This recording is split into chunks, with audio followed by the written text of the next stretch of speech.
So we proceed with our next speaker, Miroslaw Filiciak from the SWPS University in Warsaw.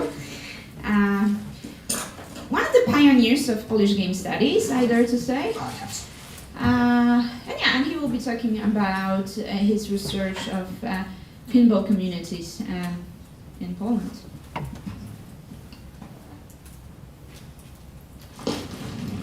Okay, thank you, Maria, for introduction, and thank you, Yara, for your great speech. It remembers, this remembrance of a similar situation with my VHS recorders social life in Poland project. I had this interview with a very famous theater director who is the only source of the story about Polish television copying system, kind of semi-legal system, and it was a great interview, but the problem is that this guy didn't catch the difference between research interview and journalism journal interview, and in Poland we had this obligation to authorize the journal interviews, so he asked me, to send him my notes, and he practically completely rewrote the interview, and told me that I can use this, or if I use my notes in previous version, there will be some legal actions. So, so this can be problematic, but I'm talking about this using my presentation time, because I think that sometimes most interesting stuff happens on the margins of research. And I will talk a little bit about my very slowly developing project on pinball enthusiast community, but I also like to join this with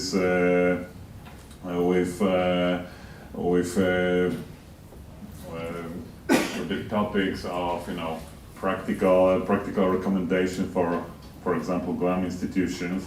And my project contains interviews and observation. I even joined the pinball tournament with some success, but I think that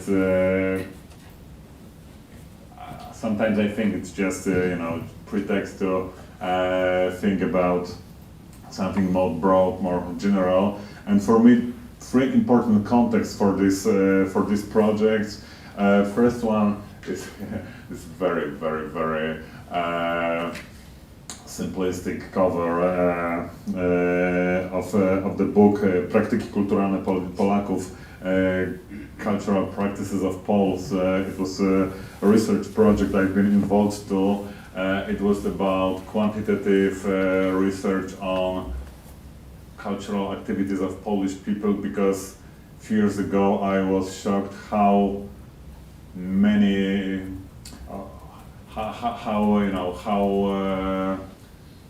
no important it seems, to quantitative studies, everyday life practices. In fact, which is obvious, from the field from the perspective of cultural studies or anthropology for I think like 50 years, it has no much impact on data collected by government, which is used for cultural policy. So we took this project, it had this big theoretical part. It was about broadening the field of culture, how everydayness matters, and from perspective of theory or even this research, it was very fun and easy. But from perspective of preparing archives, it also means everything matters. Everything matters. We don't know what the future paradigms of historiography will be, so we practically have to collect everything. So we need enthusiasts. But at the same time, I was counselor with this project. It was called Wirtualne Muzea Małopolskie. It was virtual museums of smaller Poland region. And it was about virtual collection of region heritage, and the idea was to scan in 3D as many objects as it's possible, and to establish community around it. And I counseled at the beginning of this project, and 2 years later I led the workshops for people who established it. And it became kind of therapy, because people were so depressed, because it was many millions projects with big budget, and there were like 3 comments on the site, grassroots comments. It didn't work at all. And for me it was history about difference between what's the focus of this particular project. Do we want to preserve the past, or have vivid community working around this site nowadays? And maybe those are 2 different projects. And it was also about how hard it is to create new community.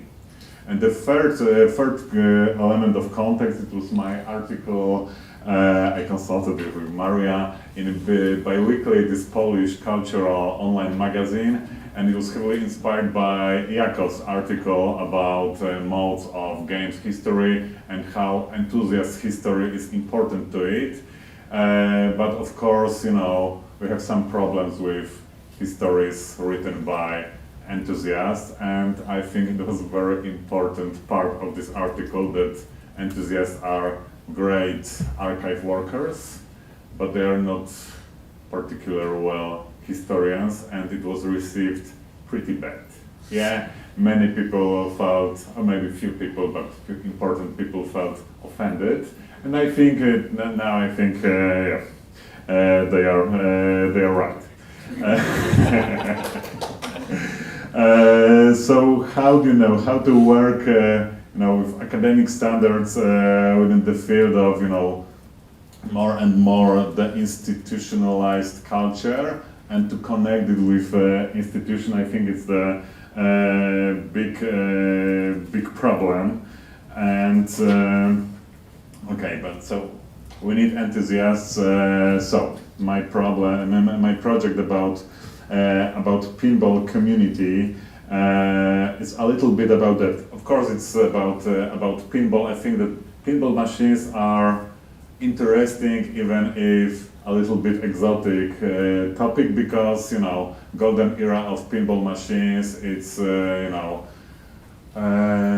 moment when pinball machines started to use digital technology. So for 10 or 20 years, there were some parallel trajectories between computer games industry and pinball machines industry. But what's interesting about pinball machines is their physicality. The problem, which I think is important to game studies, maybe for 10 years. Before that, I think, maybe I'm wrong, I think that before that we had no problem with emulators. We had this reflection that physical experience is important, and with pinball machines it's very obvious. So I think about, of course, I think about games or pinball archives in a much broader context. It's about preservation of digital heritage, but also about physicality of digital heritage. And Polish pinball community is relatively small, but very vivid. We have a wide array of practices, starting from collecting very old machines to building emulators the other side. We have big visibility of commercial actors on the scene, because there are professional emulators, for consoles with original machines, using crowdfunding in many cases. And of course we have this very similar problem to what Jaro mentioned, this group of collectors, grassroots curators. It's mostly about middle-aged, middle-class white men. And what's also interesting, I think it also connects with how museums change.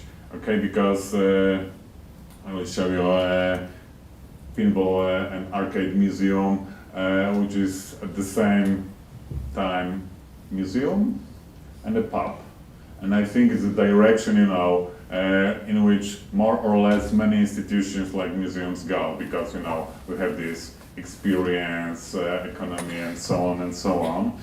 And but at the same time, this vivid community, for example, has activities like tournaments I mentioned before, which are very important for community, but also very bad for machines themselves, because there are emotions. And for example, many people kick pinball machines during tournaments. Okay. So I think there are many tensions, and this most important museal institution that I mentioned before, pub, it has great collection. But what is funny from academic perspective, it's an effect of kind of accident, because the owner, the founder, started pub. It didn't work particularly well, and then he had this offer to buy pinball machine, first one. So he bought because he was bored during his work in a not so crowded pub, and then, you know, appeared the idea maybe he should build a bigger collection. He was not hardcore fan. He defines himself as a handyman. Now he likes to fix things, to repair things, and he has many stories about how, you know, this academic concept of preservation and originality doesn't matter to him. He has, for example, this story that he had a visit from some expert on digital technology, and this expert couldn't distinguish between original screen on an arcade machine, which has some kind of different resolution and specific technology, from CRT he bought for 10 euros and installed instead of it.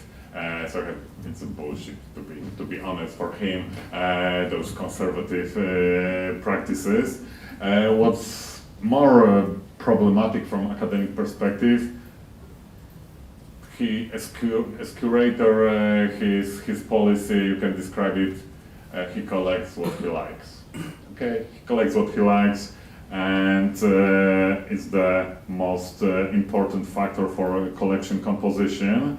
He has very small confidence in online lists, which, if they are different from his own preferences, he describes as manipulated. Okay, and he even distances from community, even if everyone knows him, and vice versa. And economic factor is very important to him. For example, he has no problem with selling original playfield if he can replace it with non-original and buy something else for the money.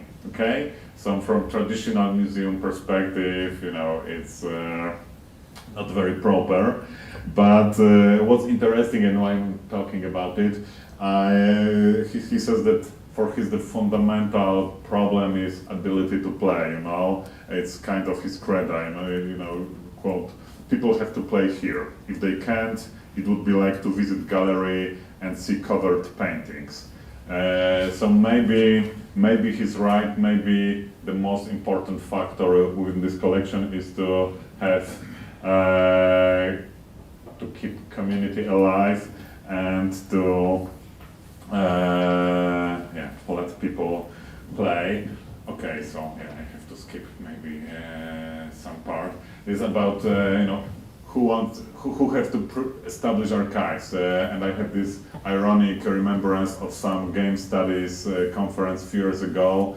There was some guy, I won't mention his name. He said that maybe we need some kind of exam for people who want to study games. Okay, so you have to have some kind of official permission to study games and to do it properly. And I think what's most funny about it is, we have to think about our very limited agency, okay, in this broad network of archivists, enthusiasts, but also commercial actors.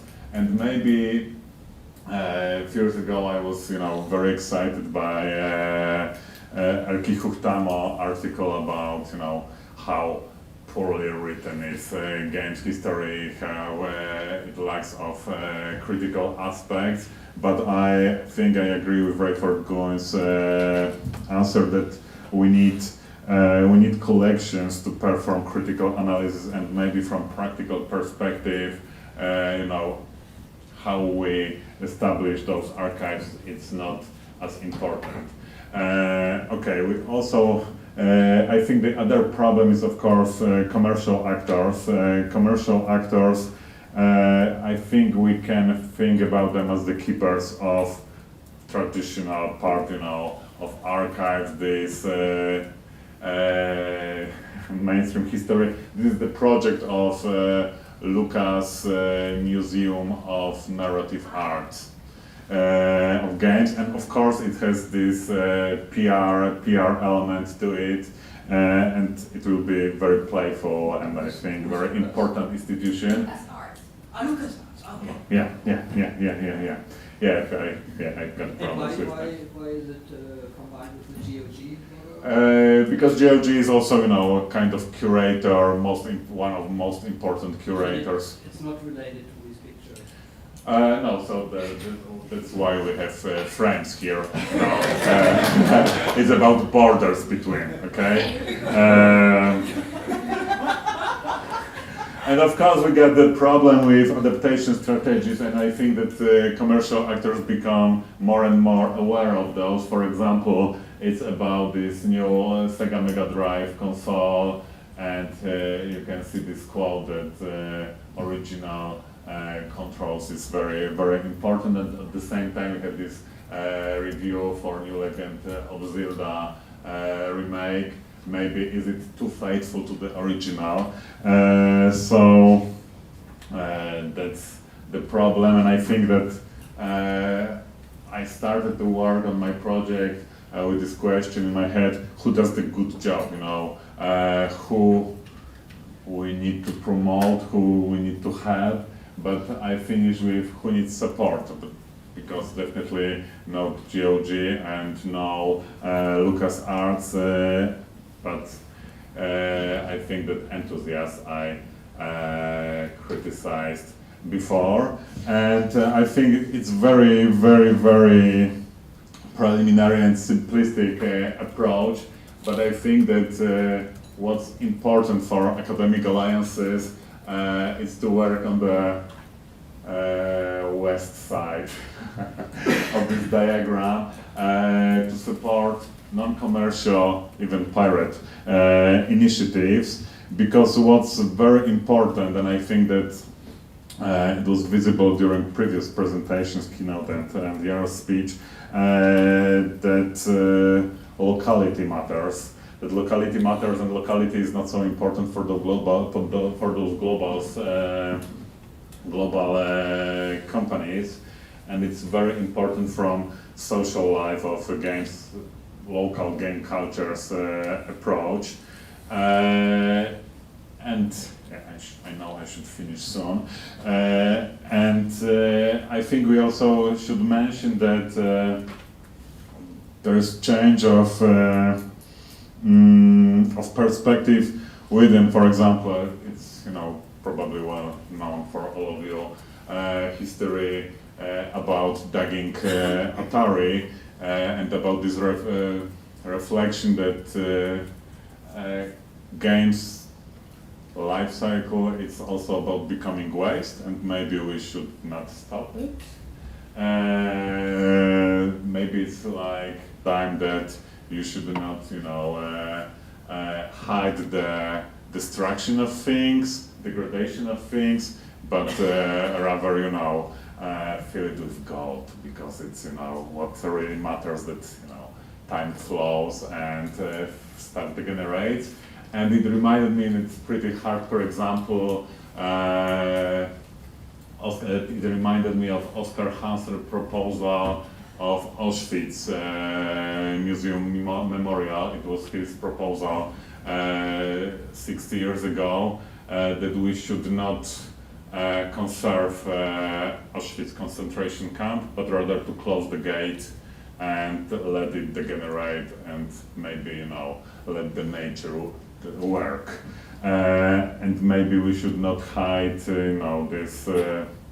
these problems also with the gaming community, because I think that, it's like with pinned collections of pinned butterflies. It's, they are beautiful, but I think even more sad.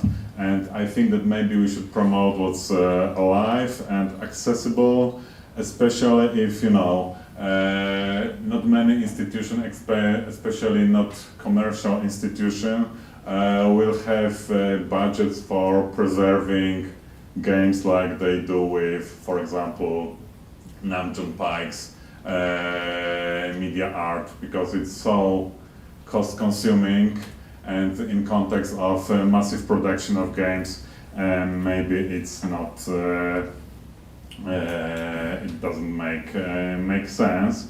So maybe maybe it's easier to think this way from Polish semi-peripheral perspective, where pinball machines and other arcade machines were never fully original due to economic reasons. It was always territory of pirate modernity. So maybe we should embrace those not very original collection, maybe from cultural perspective. It's more important than this, artificial concept of originality, even if there are some risks we all know, and this grassroots energy sometimes can be destructive or maybe not so easy to accept from aesthetic perspective. But still, I think those risks are worth taking. Thank you.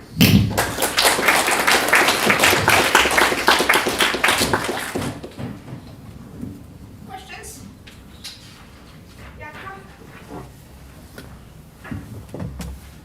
Thank you, Mirek.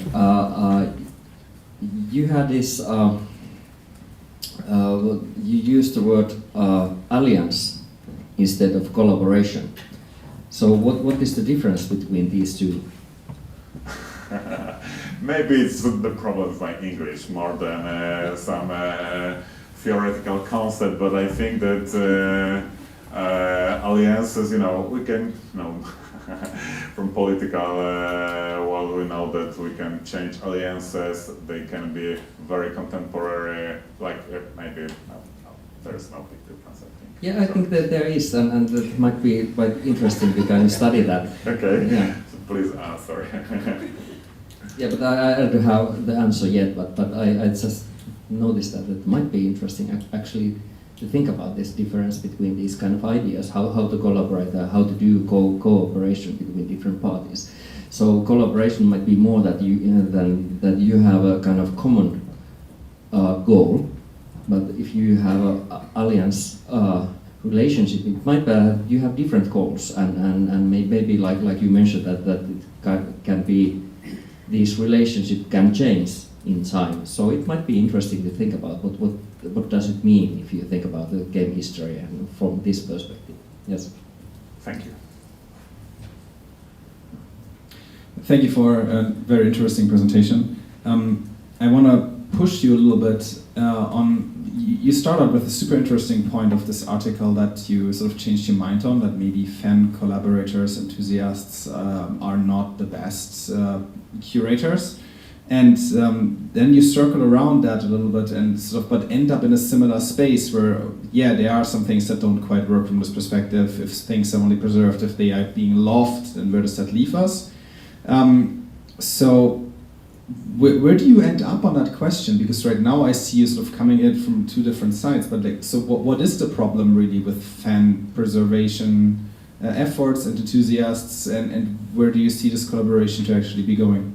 Okay, I think there are two problems. The first one is I'm heavily inspired by media archaeology, and its paradigm about non-linear histories, and I think that most of those fans, enthusiasts, written histories are very classic, like about big revolutions, new platforms, another white guy who established something very new. And for example, there are no fun histories involving women in Polish scene. So this is the problem. But at the same time, of course, it's I know it now, not very very elegant proposition that okay, you do the whole dirty job and we'll criticize you. Okay, so it's about free labor of fans, and at the same time from this broadening of culture field paradigm, and a few years ago, before the change of government, now our cultural institutions know what they are for, to promote the idea of nation. But before that, there were those questions: what do we spend, public money for? And I think that one of the best answers was to create social processes to make people meet, even if aesthetic value is not very high in some processes in museums. It's closer to education, and I think that if you put this perspective to archives, maybe it's about keeping archives alive, not something with those free comments for a few million euros. And even if you lose some some originality, maybe that's the way it should be. Thank you. Any more questions? Comments? Okay. Thank you very much.